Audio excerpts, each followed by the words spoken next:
Please remember that the Lucy Pod is not a replacement for professional medical advice. If you have questions or concerns about your own amazing brain, please speak to a medical professional. I wish to acknowledge the traditional owners of the land on which I speak to you all today, the peoples of the Kulin Nation. Always was, always will be Aboriginal land. Amazing. Alrighty. Hello everyone and welcome back to the Lucy Pod. I hope that you are all well and are staying safe. Today I have a guest joining me to talk about all things ADHD, AuDHD. Please welcome Robert to the pod. Hi Robert, how are you? Hello, I'm good. Thank you for having me on. No, thank you for coming. So, before we get into things, tell us about yourself, plug your Instagram, tell us about what you do, who you are, and your interests. Of course. So my name is Robert Sims. I'm the founder of Embodied Resilience. We are actually in the process of transitioning from a psychotherapy practice to a wellness clinic that offers physical and mental health. Because not only am I AuDHD, I am also Métis non-status. So I come from an indigenous background, and in indigenous cultures, as we've known for literally millennia, the mind and the body are very connected. And in Canada, where I am, it's very Western medicine, so it tends to be very siloed. So it's it's like a therapy clinic or it's a health clinic, and so I wanted to have a space where we were able to bring both together and work with the whole person, so mental, physical, spiritual, emotional, and collaborate and kind of provide holistic care in a way that really is holistic. And so we are in the process of transitioning that, and we are in London, Ontario. Amazing. That is so cool. We're going to talk a lot about that. So thank you for that. So before I really get into things, I ask my guests a series of questions to get us warmed up. So the first one is, when were you diagnosed with ADHD and with autism? Of course. So I was diagnosed with ADHD when I was around 37. Not great with dates, but I was around 37. My daughter was diagnosed with ADHD, and I went, oh, there's a lot of similarities here. I should probably get checked. And sure enough, I went in and saw a psychiatrist, and she did the whole spiel. And at the end of it, she was like, I don't even need to go through this. She's like, it is so clear that you have ADHD. It's like, awesome. So then, oh, wow, cool. I'm 37 and I had no clue. That's great. The funny thing is my brother was diagnosed with it when we were kids. Back in the 80s, and he had kind of the more outward manifestation, so he kind of tripped the system in school, and that's why he was diagnosed. I had the hyperactivity, but it was more the internal presentation, so the rapid speech, the racing thoughts, that sort of thing. Same. The fidgeting, but it's like not the bouncing on your seat kind of fidgeting. Internal, like picking at your skin or like biting your nails, like all of that. Yes, absolutely. Yes. Yep. Yeah, and so I kind of went under the radar, and then when my daughter was diagnosed, I was like, oh. So I went with my diagnosis for about 3 years. Yeah, 4 years.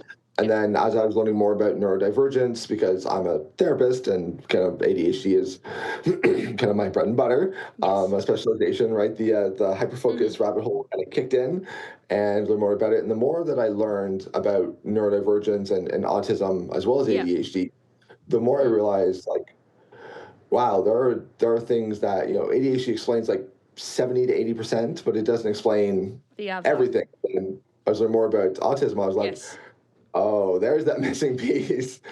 And so I do not have an official diagnosis from a professional. That being said, I am somebody who is a very big advocate for self-diagnosis, because it's like you wake up one day and go, hey, I want to be neurodivergent. Usually it's days, weeks, months, sometimes years of questioning. Yes. So by the time... And denial as well, Yeah, no, this couldn't possibly be true. So I did multiple tests. There's a website called embraceautism.com. It's a naturopathic doctor here in Ontario, and who's a a low support needs autistic neuropathic doctor. And she was like, I have all the tests on her site. So I went through and I did every single one of them, of course. And you And every passed one of with them flying colours.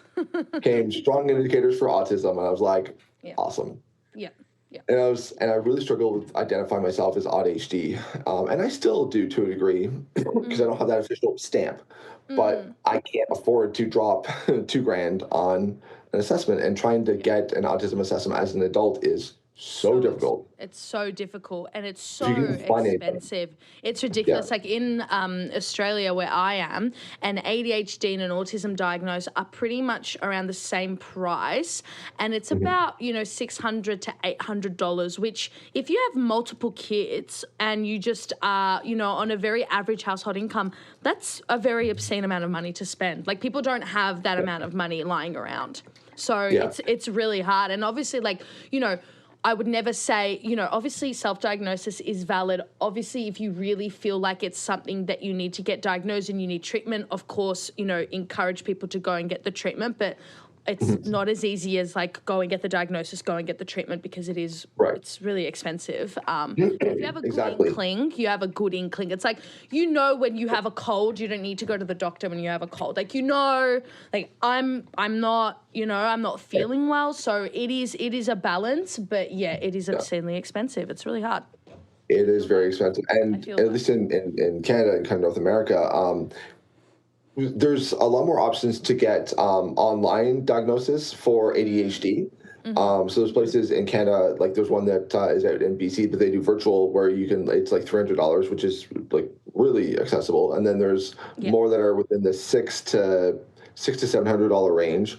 But to get an autism assessment is, one, if you can even find anybody, and two, it is way expensive. It's not like in the hundreds, it's in the thousands. And you probably have to do several sessions, actually. You probably have to do a few of them. Like, I remember when I got diagnosed with ADHD, I was a child. I had to do several sessions with a neuropsych. And my parents said to me, obviously we did it because, it was the best thing for you. But they said it cost around 10 to 20K for my entire diagnosis. And I don't know about you, but a lot of people do not have 10, 20K lying around. No. Yeah. I'm very, very fortunate that we live in Canada where it is covered, which is good. So when I saw my psychiatrist, it was about an 8-month wait, which actually is not too bad, shockingly. That's not too bad. So, my daughter, when she was diagnosed, we took her to a pediatric doctor who specializes in kind of neurology. And so it was covered because it's through OHIP, which was great.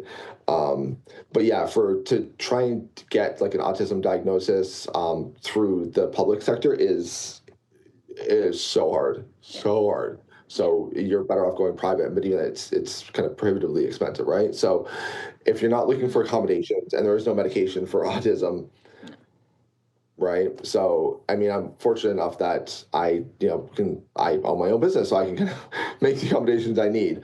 But a lot of places, like if you're in school, at workplaces, if I had known ahead of time, if I'd known before, it would have been very beneficial, because I had such a hard time holding on to jobs, not because I wasn't good at my job. I was fantastic at my job. My clients loved me.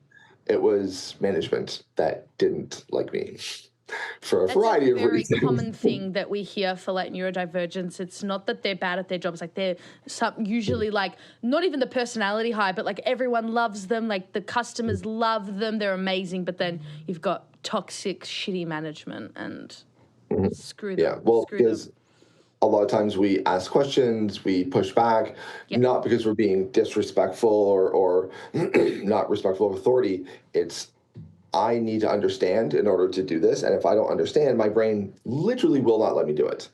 So me asking questions is not because I don't think you don't understand. No. It's, I need you to make me understand so that I can do this thing.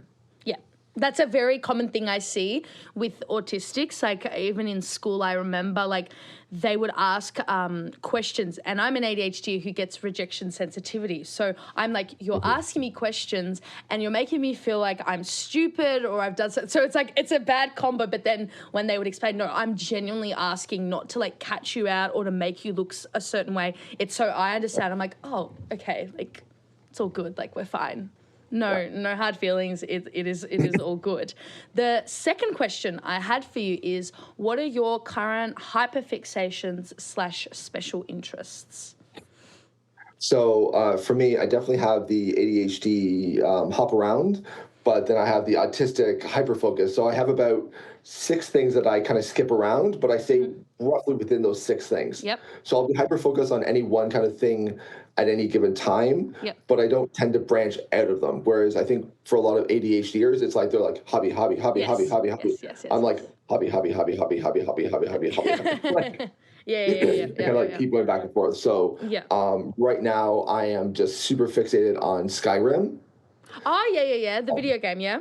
the video game. Before that, it was Yes. Witcher 3. So I kind of like bounce around in different video games. I Nice. love fantasy, so kind of anything fantasy. So Nice.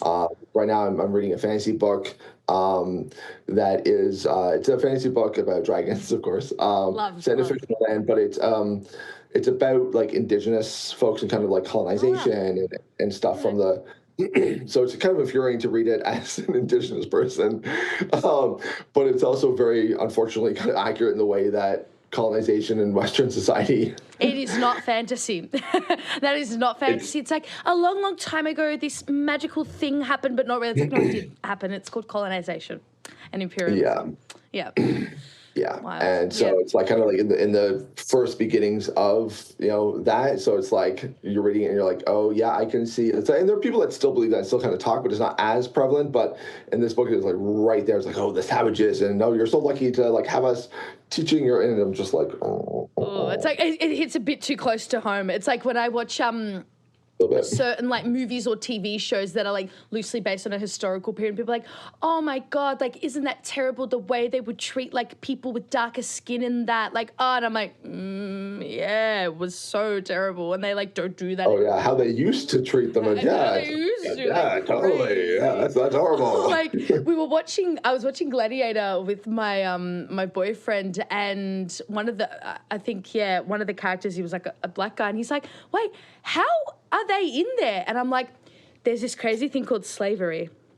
Like, I know. Even I was a bit shocked. I was like, what are they doing there? Slavery. Great movie. Well, here's something it's really going to blow people's minds. Black people existed and traveled before slavery. This is true. So there were black people that were in the world outside of Africa. Crazy. Before slavery and colonization, because they had whole ass civilizations and they traveled and they traded. They had a global market. So they existed outside of Africa before white people came and took them and just dispersed them out of Africa.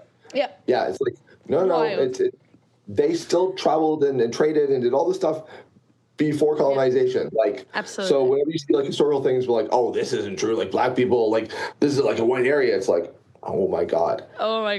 Just get basic history and then I promise you won't be confused. Absolutely. Yeah. 100%. It's wild. That is another podcast idea. I'm going to get people on. We're going to talk about race. That's another podcast. The third question I have in the warm-up is, what is an ADHD or AuDHD trait that you feel is unique to you? That's unique to me, and that's hard because I mean, like, I have so many clients where I'm like, I see this and I see this and I see this, so I don't know that I would say anything is unique to specifically me. Things that are maybe aren't as common in other people that I do. I am extremely misanphonic. I did not realize how much. Because I grew up in like loud yelling household, like I grew up in chaos and noise, and so I didn't realize that I was so sound sensitive. And then after I got my diagnosis, I still didn't realize it. It was like 3 years later, I kind of realized that my wife was like, yeah, "Man, you're always like so angry. You're always like on edge. Like what's wrong?" And I was like, "I'm not angry. Like I'm not angry. Like." you keep asking me like, why am I angry? I'm going to get angry, but I'm like, oh, I'm angry now. And what I realized was that it wasn't that I was angry; it's that I was overstimulated. I did, yeah. There was a constant undercurrent of just edginess and just kind of pissiness. I wasn't angry per se, but I was on edge. You're pissed off. You were pissed off. It's like, yeah, I'm not angry. Yeah. I'm just it's just like I was constantly just on edge, And I didn't realize it until I started putting on headphones, and I was like, oh, okay, so I'm actually really sound sensitive. So it's like I have my noise canceling AirPods. Love.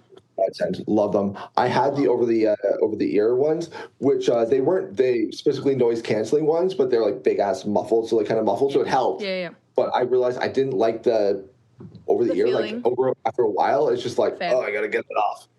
I still have to do the same thing with the AirPods, but they're a lot easier to manage and to just tuck away as opposed to the big ass over the ear ones, right? Yeah. Yep. That's why. But yeah, I am very misanthropic, and there are certain noises that just bypass the logic center, go straight to anger. So whining, can't stand whining. Like from a child or just like a whiny tone of voice? A whiny tone of voice, or even like animals. Like we used to have my mom's dog. She passed away. We inherited it. It was a Chihuahua Pug mix, and anytime I'd feed her, she would like whine, and I would get ragey angry, and my wife would be like, "Just ignore it." I'm like, I can't. I can't. I legitimately can't. And so it got to the point where I literally had to put on headphones and blast music to feed this stupid dog her food because I needed to not hear her whining. And my daughter has my daughter's 10, and she sometimes has like a bit of a, like when she's feeling overwhelmed or something, she'll sometimes have a bit of a baby voice, and I'm just like nails on a chalkboard. Yeah. Or she'll kind of like when she's overstimulated, sometimes she'll kind of like have a whiny voice, and I'll literally be like, oh my God. Her overstimulation creates your overstimulation. Yeah. Yeah. Yeah. And so, there was an interesting situation once. So we went to pick up my daughter. She was at a camp for Girl Guides, and she wasn't able to take her meds. So we picked her up on the Sunday, and I had forgotten my meds. So she's unmedicated. I am unmedicated. We are stuck in the car together. My wife is driving, and my daughter is verbally stimming.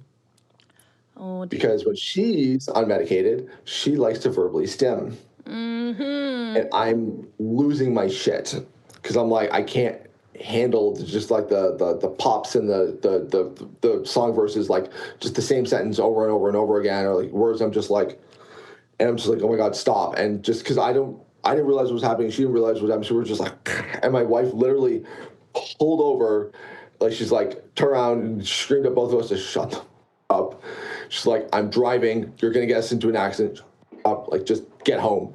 So we did, and after that I was like, okay. Yeah. And so it's like we got home and we're like, okay, cool. So we now know that this is not a great dynamic. So when my daughter's starting to kind of verbally stem, it's like either, okay, can you cut it out? Or I'm like, hey, I'm going to put in my AirPods. I'm not going to be able to hear you. You want to come? Like, you need to tap me. Like, it's like we figure it out. But we didn't realize what it was that was so like until it happened. So it was feeding, the her way of dealing with her sort of overstimulation was creating your overstimulation. I have the same thing. I cannot bear it when I am sitting down at my desk and I am typing, and I type normally. I mean, I think I type at a normal volume and pace. My boyfriend, he really types and bangs, and it fills me with so much rage that I'm like, stop typing like that, and it just fills me with absolute rage. I don't mind like regular typing. I actually like the sound of keyboard, but that clacking, that banging, oh my God, I'm so angry. I'm getting angry now. Infuriating. That's what really winds me up. And scraping on the plate with cutlery, like when people scrape their stuff, it's like, what is wrong with you? Are you an animal? Like, stop banging your plate. Like, take like. Anger. Well, okay. So my wife is hard of hearing, and her family is deaf, and so we've been around, and they are deaf, so they don't realize how loud they are. So they'll put dishes away, and they're just banging. And I'm just like, I'm literally sitting there being like, how are they not smashing every fucking dish? I'm like, it is so loud. They are what an amazing so hard. Combination and family. That is amazing. I'm like, oh my God. Yeah, I'm just like, this is insane. I was like, how do they not have, like, how do they maintain dishes? I'm like, it is insane. Yeah, it's a whole thing. So that should be a movie. It's like you have a wife who's hard of hearing, her family's like deaf. You guys are like neurodivergent, noise overstimulation that is just a recipe for... It's created some situations, especially Oh. before I knew I was neurodivergent. So my God. You'd probably think, like, I'm an asshole for hating, like, how loud they are. Like, people must think I'm evil, but it's like, no, I have, like, ADHD I had autism. to explain to them. Well, I had to explain to them that noise is painful because they didn't believe me. They're like, how can noise be painful? I'm like, trust me, ask any hearing person. If it gets loud enough, it is physically painful. This is not just a neurodivergent thing. No, it hurts. This is, if it goes loud enough, it is actually, because they're deaf, they don't understand. And I'm trying to be like, you guys are way too loud. Like, this hurts. And they're like, whatever, fucking hearing person, like, you're full of shit. And my wife had to be like, no, he's serious. Like, noise can actually be painful. Noise can also be a health condition. Like, that's why tradesmen and, like, builders wear those muffly headphones, because the sound of tools, it hurts. Like, when you think about when, like, you know, I would say this to anybody who's like, nah, noise. Think about someone turning music up, like a really high-pitched squeal in your ear. It creates a headache. It creates a stinging pain in your ear. Try it. I mean, don't try it, but, like, it hurts. Yeah. But trust and believe, wild. So you said you got diagnosed very, very late, and I ask my guests this all the time. How did you feel initially, and how have you come to feel? Was it a sense of grief, relief, or sort of, I kind of knew it, there's something? All the feels. What were all the feels? All the feels, yeah? All the feels, yeah. I mean, relief that I finally had an answer to why I had struggled pretty much all my life.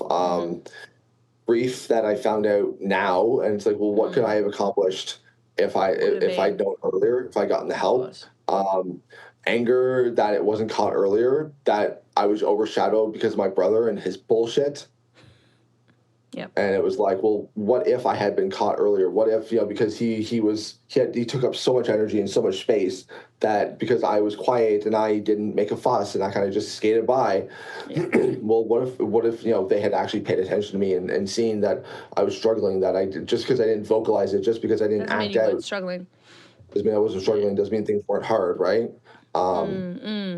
So, I think about, like, what would my life have been like in terms of, like, friends, if I'd known I was neurodivergent, because, I mean, a big part of it is, I really struggled with, developing relationships of all kinds, because I'm a very intense person. Shocking.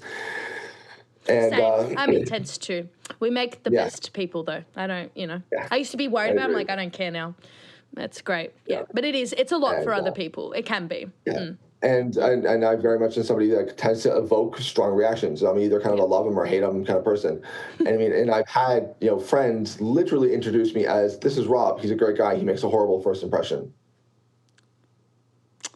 That's not very nice. I've literally been introduced to that more than once. That's not nice at all. I think that's a really mean thing to say.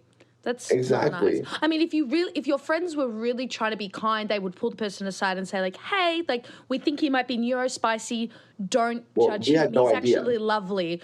But not that. That's mean. That's just actually really but none of us had an idea of why I was the way that I was. But still. So, I mean, they were trying to be kind and just being like, don't write him off, to give him a chance. But I agree, not the greatest. Doesn't sound good. Like, if someone said that if someone introduced anyone to, oh, this is a great person, but they don't make a good first impression, I would immediately be like, I don't really like that. Like, I wouldn't like that person. I'd be like, what? I think why are you saying this? Yeah, exactly. Yeah, like, not helpful. What the fuck? Yeah, but, not helpful at all.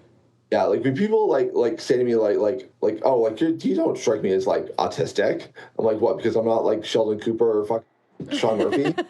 I'm like, because the thing is, I'm like, so for my wife's 40th birthday, I invited a bunch of friends over to the house because it's kind of close to Christmas, so she doesn't really usually have a birthday celebration. So I was like, it's your 40th, I'm doing something.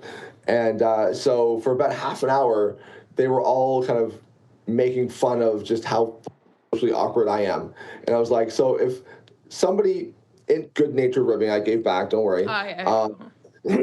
But I'm like, for somebody to like be like, oh, like Rob's not autistic. I'm like, all you need to do is listen to them making fun of how socially awkward I was for a half an hour, how I don't pick up on social cues like at all. Yeah. Prime example, like when I was younger, when I was a kid, I would go over to people's houses and they'd be like, hey, help yourself to whatever you want in the fridge. So I would literally help myself to whatever I wanted in the fridge. And then I would get shit for it. And I'm like, but you said help yourself to whatever you want. And they're like, yeah, well, I didn't think I had to like say like don't get this stuff. And I'm like, well, that's common sense. That's actually ridiculous because as an Italian, when you invite people over and you say help yourself, we mean all of it. So you maybe were going to some like Anglos people's houses who were like, no, we meant to only help yourself to the crackers and water. It's like, no, you have a guest at your house, give them everything. Like, what's wrong with you? Neurodivergent or not? And that's the thing. Like with me, Crazy. when I'm like make yourself at home, I literally mean make yourself at home. I'm like, if I'm like help yourself to whatever you want, and then you eat something, and I'm like, oh shit, I didn't mean that. Well, then that's on me. I'm the one that didn't clarify. Because I would be like, hey, you can have whatever you want, just don't touch this, or this, because I'm saving it for later, or it's like for the kids' lunch or whatever. Like, right? Yeah. Like if I'm like, if there's certain things I'm like, I don't want you to touch, but like you can have all of this, don't touch this. Yeah, help yourself to that. Yeah. Right. No, yeah. If I'm like, I'll serve you whatever you want, I literally need whatever the fuck you want. And like another thing would be like, people would be like, hey, like if you ever need help, like just ask, I'm happy to help them. Awesome. So you would ask. I would take them up on it. And I would ask, and people would be like, "Oh my God, Rob! Like, you take advantage of me." And I'm like, "How many times have I offered to help you? And what has your answer been? No, don't worry about it. I'm fine." So when you say, "Hey, do you need help?" Yes, I do. Thank you. So I'm or being like, "Hey, if you ever need help, just ask. I need help. I'm going to ask." And you get upset at me, and it's like, well. And you're like, but you're always, it's like, but I offer. It's not my fault you don't take me up on it. Yeah. Like, it's those little, like, social cues. I'm like, I'm just completely fucking oblivious. I'm like, it doesn't make sense to me. I think neurotypicals, and even just, I think, and obviously I don't want to make a generalization, but sort of like very sort of Anglo cultures, we're very used to like just kind of saying things, but we don't actually mean it. So when someone says like, let me know, I'll be here for you, anything I can do to help you, but then they actually won't. Whereas and obviously this is a generalization, but like, if I say to any of my, like, I remember in school, like any of my Italian friends, when my grandfather died, they were like, we are here for you if you need. They really meant that. They came to his funeral. You drop off food. Whereas other people, it's like, you let me know if you hear anything. And it's just kind of platitudes. I feel like we're very used to dealing with platitudes. And then when someone's actually trying to break that and go, yeah, I do need something, like I need your help with this, or I'm really down, they're kind of taken aback. They're like, I just said that to say it. Like, don't actually take me up on it. And it's like, so is it my fault for not seeing that, or is it your fault for lying? Right. Because it's lying. Like, it's not being honest. Right. Exactly. I'm like, if somebody asks me for my help and I can't help them, I will legitimately say, I'm so sorry, I'm not able to right now, but please ask me another time. Like, no. I'm not brushing you off because I don't want to do this. I legitimately cannot do this. Yeah. Like, I'm not the kind of person that's going to be like, oh yeah, whatever. And then somebody comes and I'm like, nah. I'm like, I legitimately can't. Yeah. Right?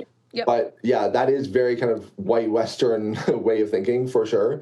But it's also very neurotypical thinking. We just say things.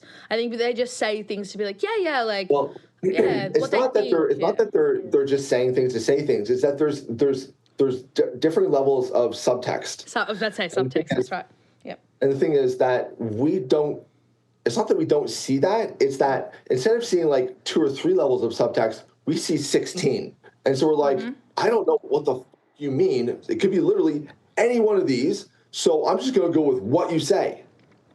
Because if I'm trying to decipher, there is a 1 in 16 chance, or there's like a 15 in 16 chance I'm going to get it fucking wrong. Yeah. And then you're going to look like an ass. Yeah.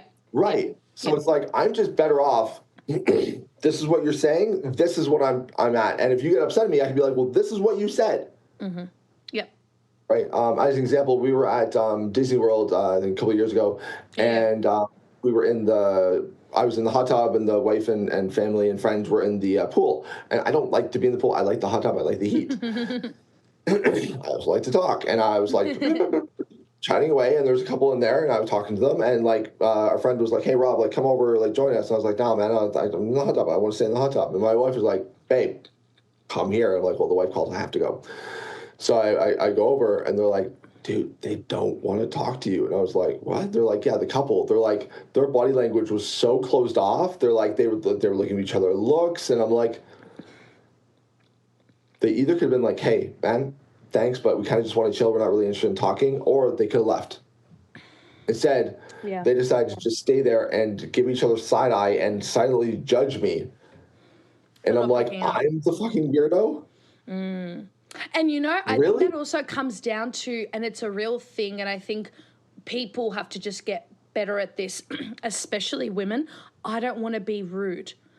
You being rude will save you feeling uncomfortable and glancing at your partner being like, why is this person talking to us? Like all the time when I would go to clubs, I would see girls and my friends, they'd have a guy dancing on them, which obviously like this is unacceptable and like harassment is very different from sitting and chatting to someone in a hot tub, but they would have guys like grinding up on them and dancing with them and they'd just kind of be like, and then the guy would leave and they'd go, oh my God, I was so uncomfortable. I hated it. And I'm like, and obviously it's hard, but it's like, you need to tell him to fuck off. Well, okay. Like, I don't want to be rude. It's like, fuck that. See, in a situation like that, I can understand why the woman would be hesitant because that is a safety issue. It is. Because especially for women, you don't know how he's going to react. That's true. He could be like, oh, sorry, no worries, and peace out. And he could be a complete piece of shit and double down on harassing you. You could be assaulted. You could be like, there's so many horrible things that could happen. But it also comes down to like women being told like, you don't reject men, like you have to be polite. It's like actually, and obviously always be safe when you're wanting to do this, but you don't owe people anything. No, you know, not a damn thing. Not a thing. Yeah. But it's much different for me as a guy. Yeah. And for a woman. Of course. I totally understand that. Yeah. However, it was the middle of the day. There was lots of people around. They were with their partner. I was talking to both of them. Yeah. This was not I am scared for my safety. This guy is talking to me. They just didn't want to talk. Like they weren't in the mood, and that's fine. And it's Yeah, and that's the difference. Where I'm like, just fucking tell me. Yeah. Or just say we're going to head off or like, yeah, cool, like not interested. And it might feel like awkward for them to say it. Like, to be honest, I would probably feel awkward telling someone I don't want to speak to them because I know how it would hurt me if someone said that. But I think we just have to get better at just being honest. See, it wouldn't hurt just me. Being direct. It wouldn't hurt you. See, it would hurt me. See, it would hurt me. But boundaries, you have to respect. But that's the thing is, even if it does, that's on me. That's on to you, deal with. I'm the grown-ass adult. That's right? True. We so often put it on the other person, like, well, I don't want them to feel bad. You're a fucking adult. Like, if it was a little kid, I could be like, I don't want to talk to you. Like, it's a kid. Right? Like, you're just being an asshole at that point. Yeah. But if it's an adult, that's on them to manage their feelings. It's not on me. No. Right? I would much rather somebody be upfront with me and just be like, you don't have to be an asshole about it. No, but just be like, hey, man, we're just trying to chill. We're not really in the mood to talk. Oh, sorry. No worries. I'm good. Yeah. Right? Yeah. There's another trip we were down. Actually, I think it was the same. Yeah, it was the same trip. And I was in a hot tub and I was talking to people again. My wife kind of came over and was like, kind of gave me the look. And I was like, it's fine. They want to talk. They're actually very interested in what I have to say because they had a son who was autistic ADHD. And they were like really like, yeah, we're really struggling with them, blah, blah, blah. And so I was like, really like, because I'm like fucking special interest, right? Just let's talk. And yeah, they were like, oh my God, like this is great. Like, thank you. I really appreciate it. Like, so it's like, wife's kind of like, remember last time? I was like, it's fine. It's fine. This is different. I know it's different. They wanted to. But even if they didn't want to, again, it's not on me. Well, they have to say that.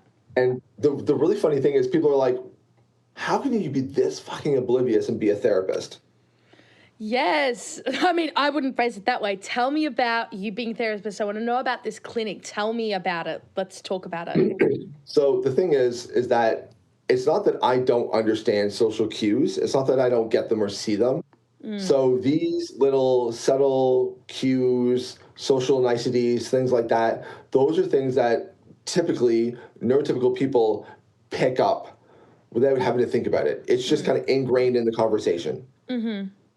Whereas with me, I have to be aware of these things. I have to look for them. I have to decipher them. So for me, it takes work. So when I'm on vacation, I don't want to work. Who does? Like, who does? Right. So I'm just going to be myself. If I need to turn it on, I can, but it's effort. Yeah.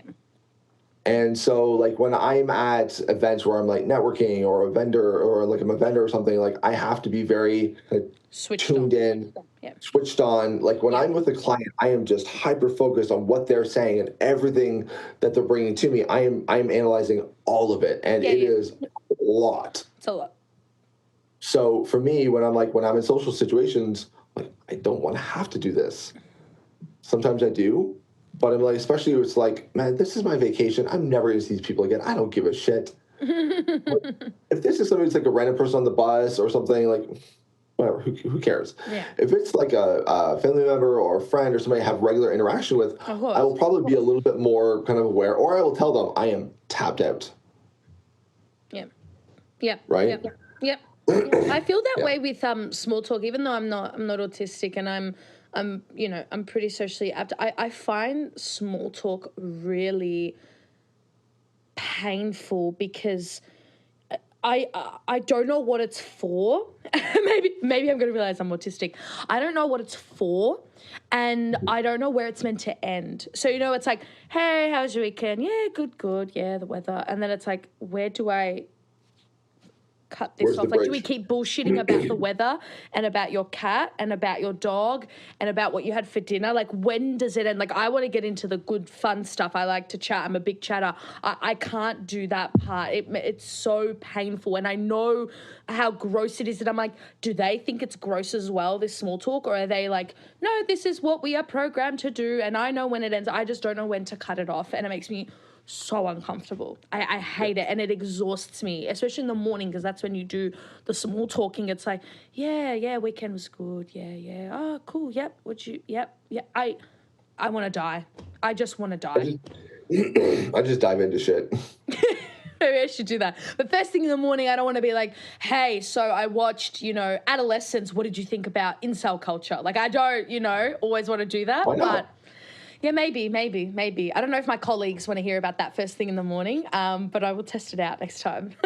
So that's the thing, though. It's like partly it's knowing your audience. Yeah, of course. Right, and that's another thing. Like I talk with people about is like when we kind of get diagnosed or we kind of like self diagnosed and we're like, oh, holy shit, I'm neurodivergent. It's like, oh, like you need to like unmask, and I'm like, yes, unmasking is 100% is really one of the best things you can do for yourself. Yeah, it really is one of the healthiest things mentally, physically, emotionally, to just unmask and really kind of find your authentic self. And I have so many clients who are like, I don't know who the fuck I am outside of the mask. One, right?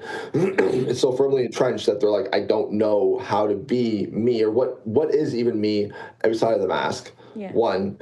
And two, for a lot of people, it's not safe. I'm like, I'm very privileged in that I can unmask as much as I want because I'm like, this is literally what I do for a living. Yeah. And no one's going to judge you or think you're insane because it's like, it would be weird if you were masking. It's like, what's wrong with you? Like, be your crazy neurodivergent self. It's great. Yeah. Right. It's like, this is literally like, I work with neurodivergent clients because I am neurodivergent. I get where you're going through. But I'm also a white appearing straight male who's in his 40s, who's a small business owner. I'm pretty high on the pinnacle of like, don't give two fucks what people think about me. Yeah.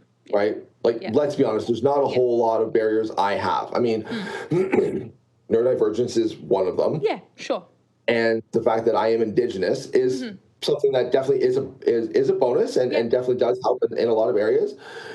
But also, like, if I wasn't so kind of out about it, I think I could easily pass as white. My wife argues that. As someone who is, I always say this to people whenever they say to me, oh, you probably wouldn't guess that I'm this. As someone who is a halfie and is ethnically ambiguous, I can pick up with people and I would be like, yeah, no, this person is not white. In a good way, not in like this person I can tell. I have a radar for these things. I can tell. But for most people, like, I'm sure they'd be like confused. Like when people look at me, they're like, "Oh, you must be Fijian," and they have no idea like that I'm half this and half that. I'm People don't know. ethnically ambiguous. Yes, and then yeah. I'm like, I could literally phenotypically white or phenotypically whatever that means. Yeah, I could realistically blend into about 70% of the world. Yeah. I've been called half Asian, half Caucasian by Asian people. I can see why they would say that. Yeah. I've been called Mediterranean. I've been told I look Middle Eastern. Yeah.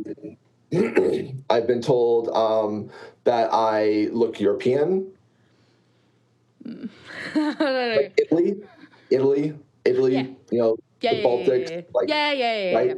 Not like Norway. I was gonna say, I was like, not Norway. yeah. I believe this. Yeah. Celtic.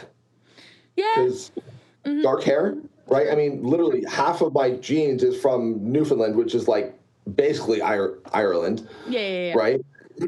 I'm like, I can blend in. I mean, like, honestly, if I had a gift for languages, I would have been a fantastic spy. The grey man, what do they say? It's like you have to be the little grey man when you're a spy. You have to just kind of be the right amount of just like a regular person. Everywhere. Yeah, blending in. Yeah, don't stand out. Tom Cruise and Henry Cavill are not fucking spies. Bit too sexy. Exactly. Yeah. James Bond is a horrible spy. The man is too damn good looking. He's too gorgeous. He's too hot. Yeah, straight up. Yeah. It's like, no. You want the everyman. You want the everyman. Yes, our relationship. I'm not saying I'm horrible. No. I'm also not Brad Pitt. I'm perfectly average. Nothing wrong with that. Yeah. People are going to be like, oh my God, it's Tom Cruise. Right. Spy. I'm 6'2", like I'm, a little bit above height averagely, but I'm not like 6'5", right? I'm also not like 5'4". Again, I'm like pretty average. Yeah. I'm not absolutely jacked and ripped, but I'm also not just like obese. I'm like, I am just literally, if I have a gift for languages, I would have made the perfect spy. You would have been a really good spy. In another life.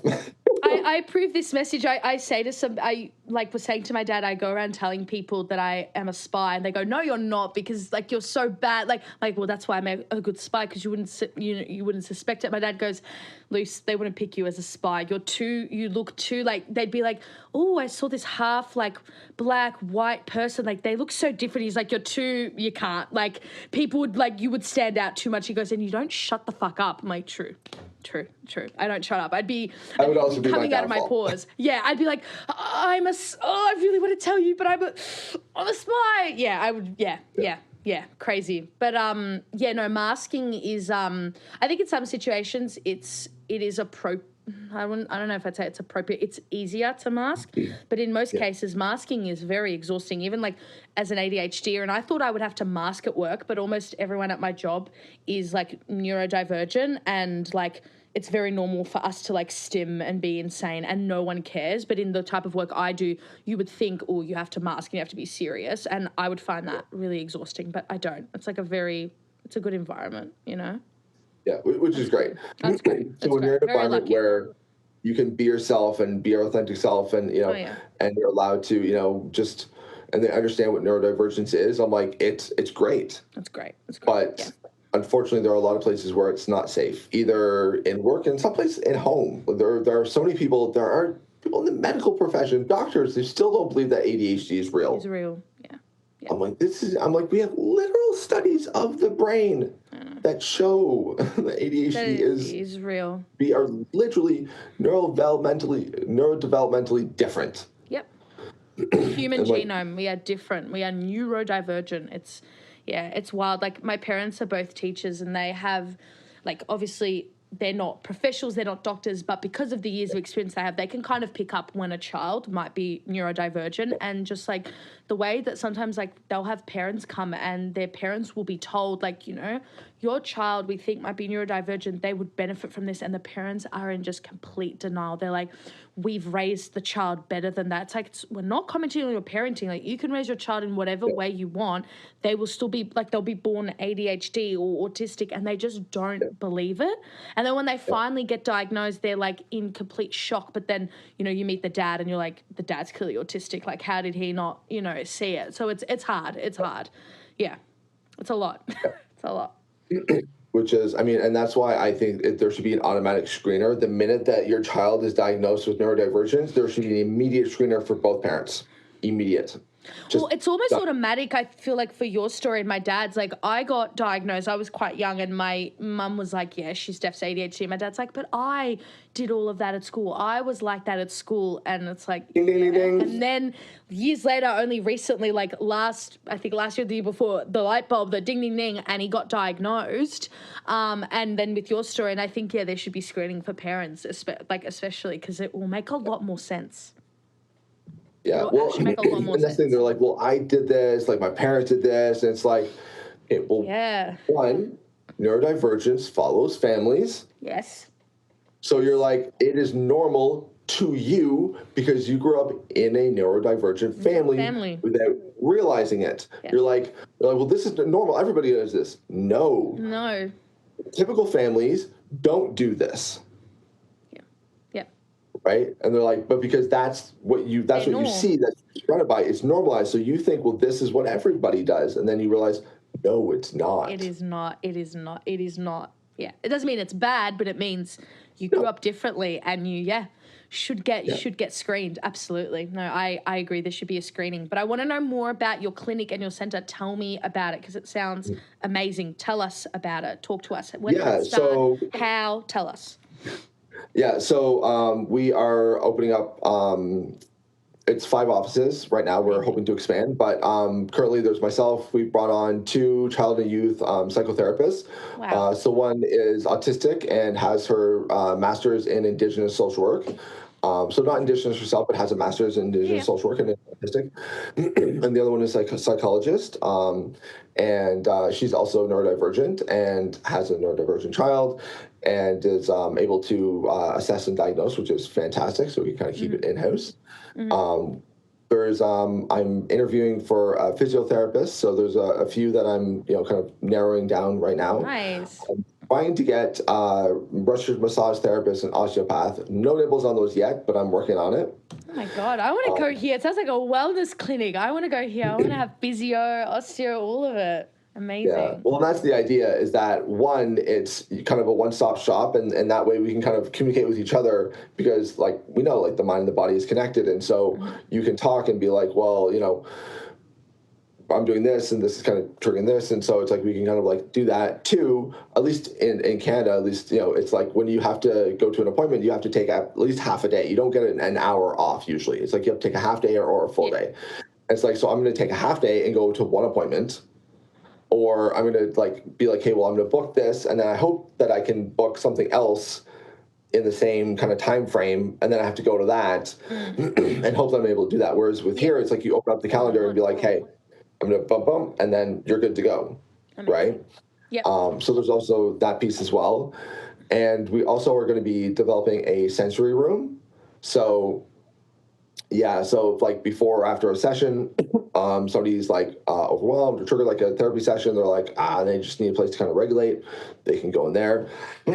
Or even potentially, again, as we know, with neurodivergence, there's a lot of sensory issues. So a lot of people don't like to be touched. So it's like, I'm going to go into the sensory room before I go in for like my massage or my physio to kind of help regulate myself and get myself into that state of mind to be able to do it, because I know that it's beneficial for me, but I don't like being touched, or I don't like, stuff like that. So it's a way to kind of help maybe ease some anxiety, or coming after and being like, yeah, it was helpful, but now I'm just like, oh God, I've been touched all over and I just need to decompress. So it's a way for them to kind of like, we're going to soundproof it as best we can. We're going to have it so you can dim the lights, have some soft surfaces. So really kind of just having it, some like nice soft places that you can kind of like sit, and we're going to try and have some fidgets and stuff. So just to try and kind of like give you that nice sensory, So it's like a big warm hug. It's like a nice space for the neurodivergent body and mind to sort of just be for a moment, for a bit. Yeah. Can you tell me? Be. Yeah, no, it's just be, and to not have, because I think so many settings, and obviously, because we're in a neurotypical world, so many settings are just not conducive to neurodivergence, and obviously environment does not cause neurodivergence, but we know that it can exacerbate it. And like school is a huge example. Like my parents are both teachers and they're amazing and they're great, but even they recognize that like even for neurotypicals, the school environment is not conducive. It is really hard because children are naturally energetic. They are curious, they are loud, they are fidgety, and it is just so hard to just kind of be in such an artificial environment when, you know, you're ADHD and you don't get a lot of time to just kind of be like at school. Only now are they introducing like sensory rooms, soft rooms. It's not really a thing I had when I was at school. I loved school, but it's nice that there are spaces for that because it's just not commonly done. So many places like, a shopping center where it's like meant to be fun. There's artificial lighting. There's too many people. It's loud. It's hot. It's cold. It's a doctor's clinic. It's artificial lighting. It's a lot. So it's good to have, you know, environments like that where you can just breathe. Exactly. And one of the things that, you know, I talk with clients about a lot is like we talk about burnout and, you know, in terms of work burnout, right? And it's like, oh, like you need some time off or on vacation. The thing is, what we don't really talk about enough is neurodivergent burnout. It's different. And what neurodivergent burnout honestly is from masking and from sensory stimulation. And it's like, how do I take a vacation from life? Right? How do I take a vacation from just the constant bombardment of lights and noise and screens and just and all of it? Right. And so, you know, that's one of the things I talk to people about is like, you know, creating an environment as best you can that is, you know, kind of like allows you to kind of self-soothe. I was at a vendor event like back in September, and it was great, but it was so loud, and it was for 3 days. And every time, like every night I came home, actually the first night my wife was like, "I'll make dinner. Don't worry about it," because I usually do dinner. She's like, "Just go and chill." And I went into my room, I closed the door, and I just laid in darkness. I wasn't watching anything, I wasn't reading anything, I wasn't sleeping. I literally just laid in darkness for an hour. Yeah. And I did that every night. And I needed that time to just stop being so overstimulated. Yeah. Yeah. And I think that's something that not enough neurodivergent folks really understand, is that how do you, the need, one, to kind of create that environment where you're not just so overstimulated, because there's a study that was like neurodivergent folks take in 30% more at rest than neurotypical people. Yeah. At rest. At rest. I'm like, hear that, damn. Guys? We're not lazy. We take in more. Yeah, and it is exhausting on our system. Like there are literally videos of pruning. So like when you do a neural scan and you can see when babies are born, there's like all of these shoots, and then over time, as you get older, there's the pruning. And what you see is in autistic brains is that there's not as much pruning happening. So what's happening is we're actually more exposed. We're actually taking in more information on any kind of given day or basis. And that's why I said before when I was talking about, you know, when you look at subtext in a neurotypical person, they see like 2 or 3 choices. We see like 16. Yeah. Because it's like all these things. And that's why, like, for me, I'm not a huge fan of CBT, cognitive behavioral therapy, for neurodivergent folks. Not to say that it can't be helpful. I know there are neurodivergent folks that it has been helpful for, but generally, I'm not a fan of it, because it's like, well, one, it's telling you to speak against your thoughts, right? Like challenge your thoughts. And I'm like, I don't know a single neurodivergent person who hasn't examined every fucking thought they've ever had. Yeah. So you're telling me my solution is to think more. Yeah. And to think that's going to work. And to not treat that is actually so true. Obviously not dissing CBT. If it works for you, it works for you, amazing. But that is actually so true. That's why I remember when during COVID and I was struggling with my ADHD, I went to see a psychologist who did CBT. And obviously she's great, she's lovely, no diss to her. But I was like, why doesn't it work on me? Am I not doing it properly? But it's because it was asking me to like view my, like not listen to my thoughts and not still think about them. And I was like, that's exactly what it was. That's what was not working, and I can't do that. My brain cannot sit and reflect on not my thoughts that is the problem with CBT for a lot of people. That is exactly that. Well, it's like you have to challenge your thoughts. It's like, I challenge my thoughts all the Every time. day. That is not the problem. And the problem is a lot of times my thoughts are valid. It's like I do struggle with communication and people do misunderstand me and I do get weird looks. Gaslight myself. Yeah, I gaslight myself constantly. And so it's like you're telling me to kind of speak against my negative thoughts, but I'm like, the thing is, my negative thoughts a lot of times are right. And they're real. Yeah, it's real. I'm not imagining this shit. I see the looks that people give me. I'm not dumb. I'm not imagining it. Yeah. You're not imagining. I know that I'm awkward as fuck. I know that I'm too much for a lot of people, and I know that I'm like blah blah blah. And I'm like, so when I'm not connecting with somebody, I'm like, it's not in my mind. I'm not like, oh, well, they probably just like me, and I'm just no. And I just gotta keep going. They are like so true. They're like, this guy's fucking weird, but they won't say it out loud because that's not polite society.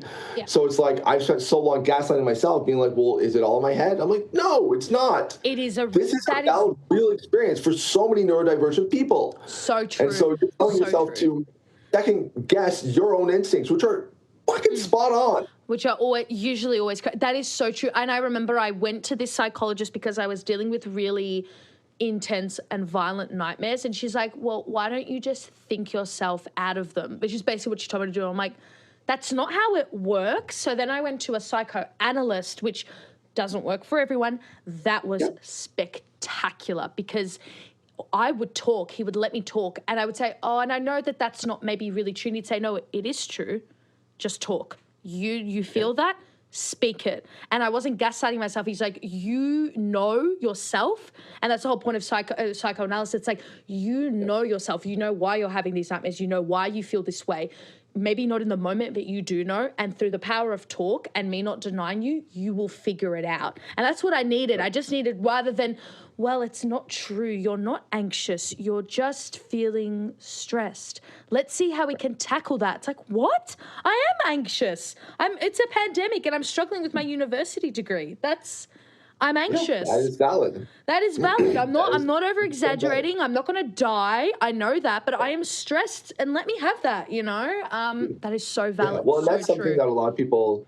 That's something that a lot of people don't kind of recognize is for a lot of again, not everybody, but for a lot of neurodivergent folks, we're verbal processors. Yes. Psychotherapy is great. So psychoanalysis is great for that. Yeah. Mm-hmm. So what that means, for those that don't know what verbal processing is that you need to speak out loud to figure out what you are thinking, because you start here and you end here. Mm-hmm.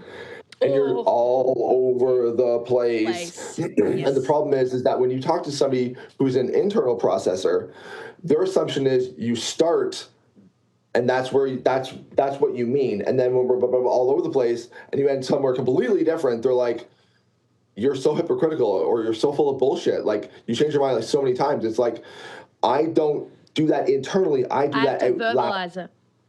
Right. So I'm like, because I've gotten in trouble because they don't realize that I'm a verbal processor. And at the time, I didn't realize I was a verbal processor.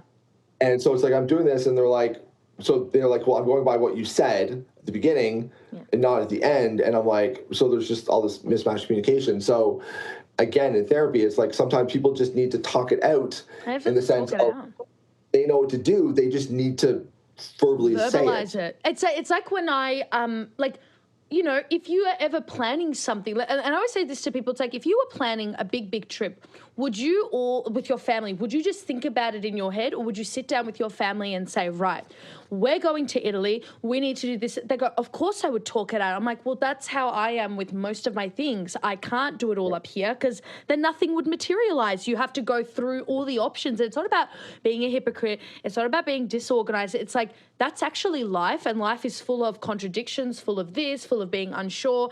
And for ADHDers or some ADHDers and, autistics, it just takes talking it out, and it's actually better for us to talk it out. And I tend to talk things out when I want to do something. So like, for example, today I was like saying to my parents, like repeatedly, I'm doing a podcast today at 10, and then I'm going to wash my hair, and then we're going to straighten it. And it's like, I'm not telling you to bore you and give you a laundry list. It's so I know, and that I've talked it out, you know? Yeah.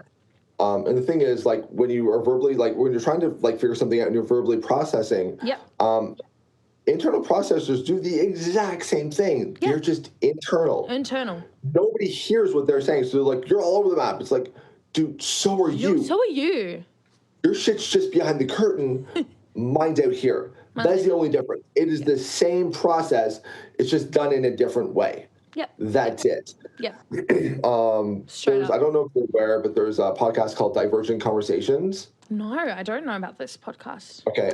So it's by Dr. Megan Neff and Patrick Casale, and they're both AuDHD therapists. Mm-hmm. And Dr. Megan Neff is absolutely fantastic. She's got, I think it's a website called Neurodivergent Insights. Love. Just fantastic stuff. I'm gonna have Love to it. add that to my podcast. Yeah. Patrick Casale is a therapist. He has a group practice in North Carolina, and he like runs retreats, all this stuff. He actually just did a TED Talk.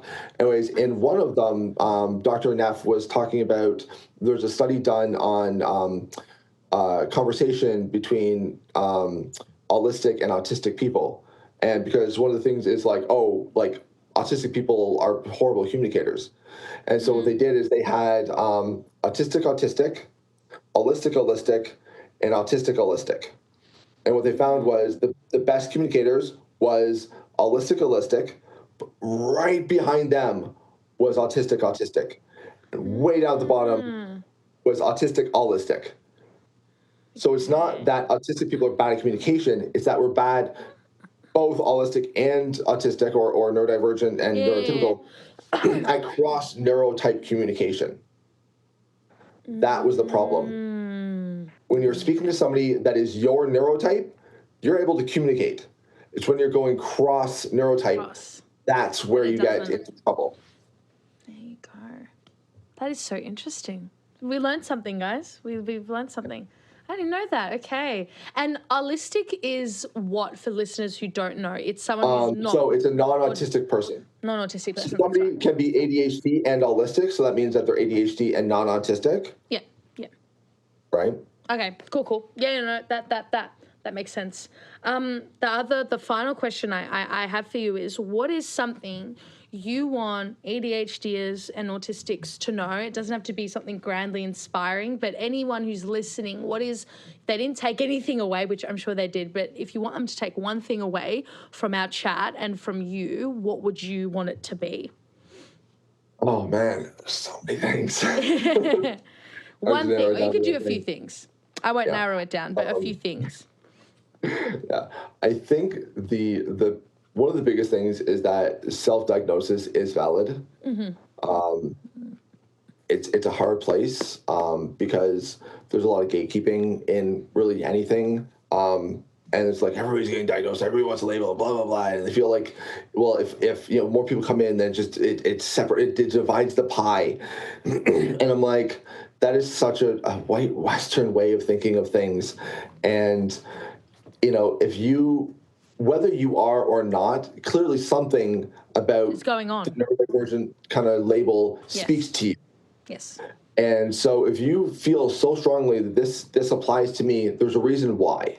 Mm-hmm. And whether you have an official diagnosis or not, there's a reason why you are gravitating towards this label. And if it helps you to understand yourself, it helps you to understand your place in the world, and it helps you to find a sense of community, there's nothing wrong with that. Yeah.